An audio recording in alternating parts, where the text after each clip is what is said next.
Hi there and welcome to my channel, MEP Made Easy. I'm Yusuf Abul Aila, and today we're going to discuss the refrigeration cycle, the basic components of the refrigeration cycle, and what do they do. And if we have time, we're going to also tackle why do we use Freon as a refrigerant for the refrigeration cycle. Why Freon and ammonia? Why not oxygen and carbon dioxide or any other gas? I'm very excited, so see you in the lesson. Lesson 2, the refrigeration cycle and why we use Freon or NH3. If you remember from the last lesson, we briefly discussed the refrigeration cycle. This photo was actually from the previous lesson. If you haven't checked the video from the previous lesson, I encourage you to go ahead and do so.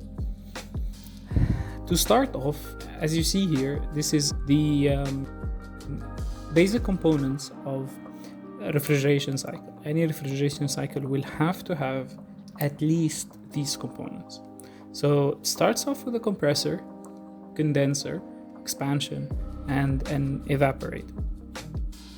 So most of the interviews start off with asking this basic question: what is HVAC, which we've tackled in the last video, and the refrigeration cycle. What is the refrigeration cycle?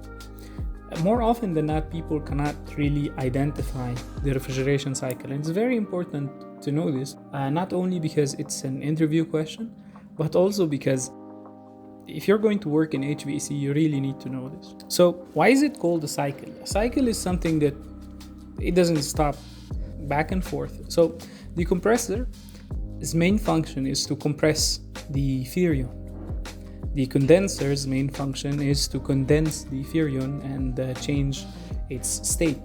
So the compressor will compress the Freon, so it will increase the pressure. The condenser will change its state from a gas state to a liquid state.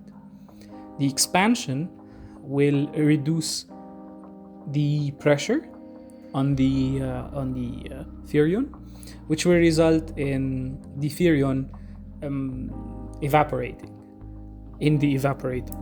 This is the basic cycle of the refrigeration cycle. I just want to go deep in details so that I'm sure that you understand what happens in this cycle.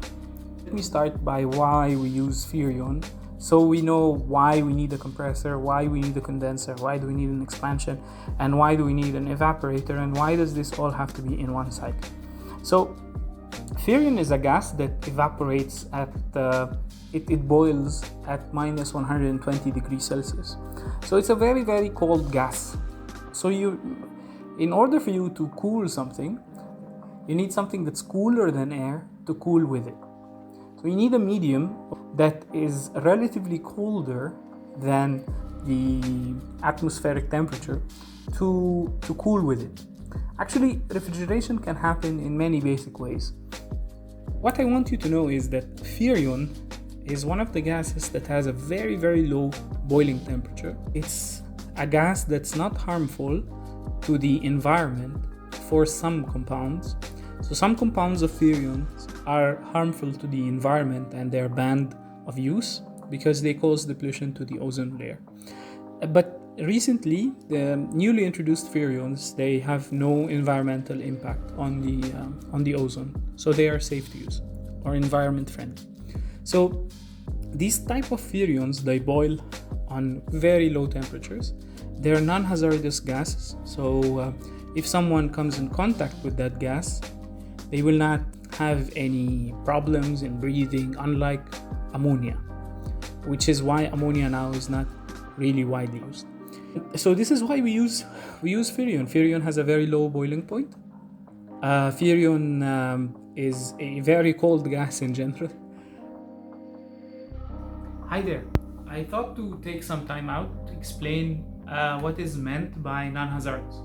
So if you even search on the internet, they'll most likely, if you search why do we use Freon gas, it will tell you that it's because One of the reasons is because it's non-hazardous. Back in the day, refrigeration only happened using ammonia gas, which is really dangerous. Ammonia gas, if someone comes in contact with ammonia gas, it causes blindness to the eyes, it causes shrinkage of the lungs, contraction of the lungs, and in some severe cases, death. Also, if it came in contact with the skin, it causes mild irritation and burns. So if you compare this with Freon gas, if inhaled in a moderate quantity, is somewhat safe. However, if it came in contact with your skin, you will have the worst burn that anyone has ever had. Freon is very, very, very cold gas. So when it comes in contact with skin, and I linked some photos for that, it's very dangerous when it comes in contact with skin. It's very dangerous when it comes in contact with face, eyes. Also, if it got inhaled in this very low temperature, it causes severe problems to the lungs. However, if Freon gas leaked and you're just away from it, it will not cause blindness. It will not, unlike ammonia. Ammonia is more dangerous than Freon. So I'm not responsible if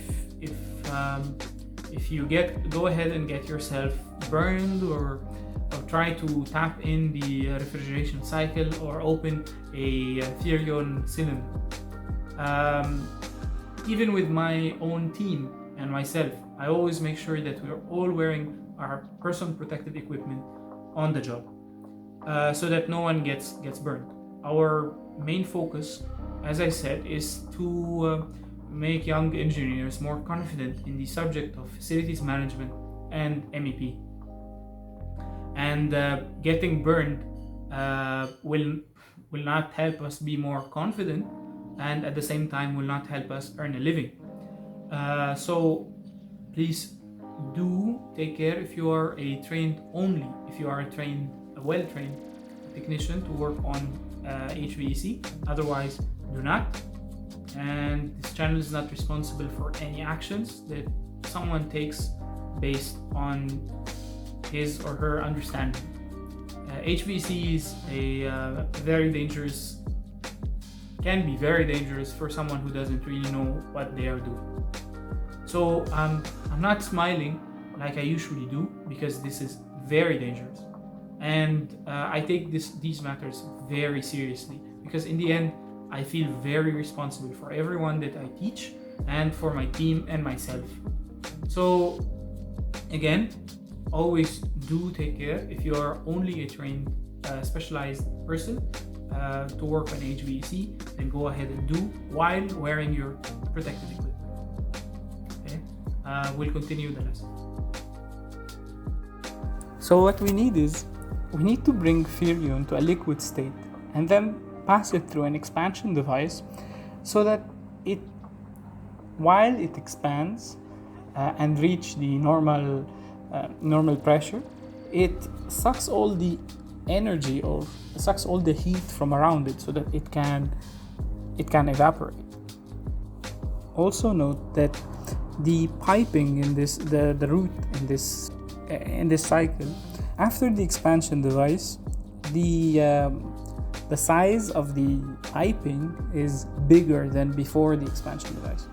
So while entering to the compressor is bigger than after going out of the compressor. So it's also, we increase the area of the pipe and decrease the area of the pipe. After the expansion, we increase the area of the pipe so that the Freon can expand. And after the compressor, we reduce the area of the piping, because it's already the Freon has already compressed and will occupy lesser volume. So we need liquid Freon. So in order for us to do that, we need to raise the pressure of the Freon so high so that it will become in a liquid state when it is condensed. It's similar to the pressure cooker. We bring the pressure very high inside the pressure cooker so that the boiling temperature of water becomes higher than 120 degrees and the food gets cooked faster. In this cycle, we need the Freon to become liquid so that when it expands, it sucks all the energy, and in order for it to become in a liquid state, it has to be with very high pressure, and in order for it to be liquidized, it needs to be condensed. So thus, in essence, we need an expansion device for the Freon to change from liquid form to gaseous form and suck all the energy and all these things. We need the evaporator to take all the air in the room and pass it through the pipes having the very, very cold Freon. And we need the compressor to heighten the pressure of Freon so high so that when we condense it, it becomes liquid.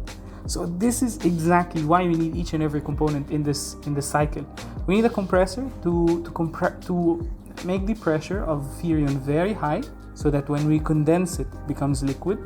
We need an expansion device so that when the liquid Freon passes through the expansion device, it becomes gas, sucks all the energy around it to become gas, and then pass it through an evaporator with a fan so that it will, through heat transfer, the air in the room will pass through the coil of the evaporator, which has inside it the very cold Freon in the gaseous state. This continues to happen until you reach the desired temperature. And we're going to talk about sensors and how does the compressor stop, what makes the compressor stop at a desired temperature, and things like that.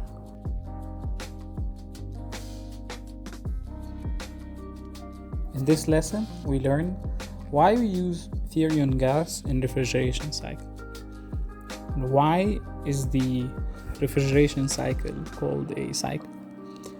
We also learned the reason why we have all the components in the refrigeration cycle. So why do we need to have a compressor? Why do we need to have a condenser? Why do we need to have an expansion valve and an evaporator? That's all for today. Thank you very much for listening. If you like this video, please hit the like button and subscribe.